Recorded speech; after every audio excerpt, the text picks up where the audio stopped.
To Switzerland and the World Economic Forum, where US President Donald Trump has rolled out his so-called Board of Peace. He and representatives of several other countries signed the document formally establishing the group, which he says will work in conjunction with the United Nations.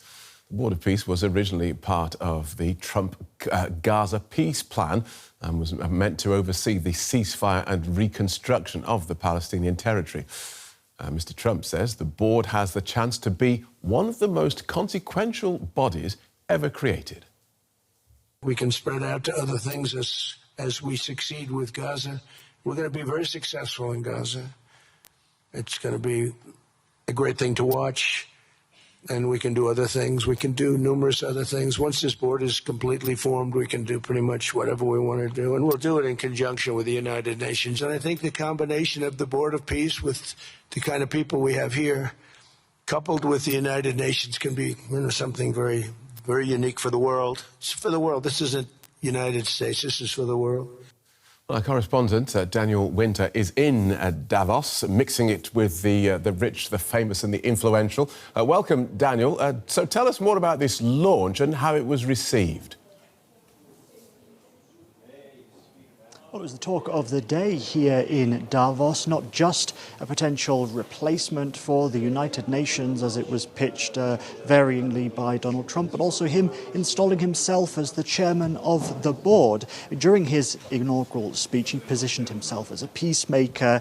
He described himself as having ended 8 conflicts in his first year as president. And yet, of course, as we've already heard, it comes just a short time after Trump renounced any potential military action to take over Greenland. We spoke to a signatory, the signatory from the most populous country after the United States itself, Indonesia. President Prabowo Subianto said the message was to give peace a chance and that this was the best chance in many years. But the big story here is who hasn't signed on. Germany, France and the UK among the big names, among the big US allies who've so far said no to being on the Board of Peace. And so are we any clearer about what this board will actually do?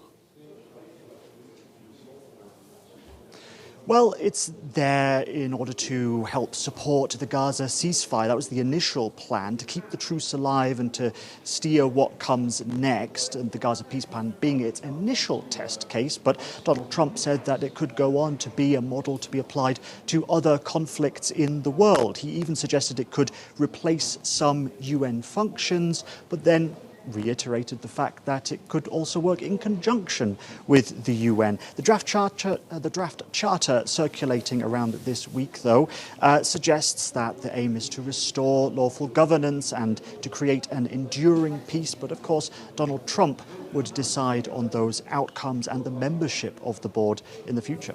OK, stay with us, Daniel, because it's all been happening there. The Ukrainian President Volodymyr Zelenskyy also addressed the forum today, and he took aim at Europe and questioned its defence readiness.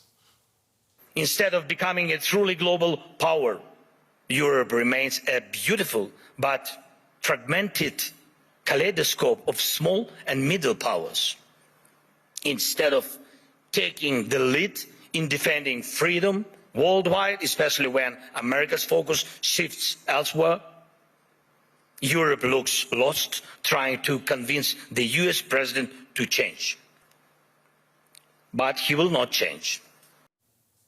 Daniel, the Ukrainian president seems annoyed. Tell us more about what he said and, crucially, how his words were received. Well, it was a stormy speech from President Zelenskyy, basically calling on Europe to do more, to stand up, to push back. His speech was full of admonition for European countries. He complained that not enough progress has been made on establishing a special tribunal against Russian aggression, saying that too often in Europe something else is more urgent than justice. He also said that Europe needs to know how to defend itself, including calling on Europe to bring together a united European army as a kind of a backstop, a fail-safe, in case NATO fails to act. And he also met Donald Trump. What came out of that meeting?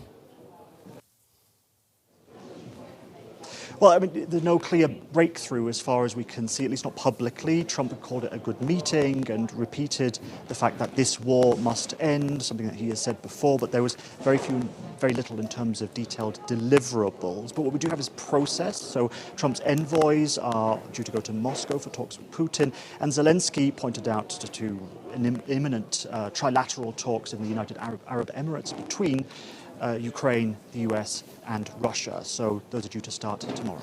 Thanks for that, Daniel. Daniel Winter at the World Economic Forum in Switzerland.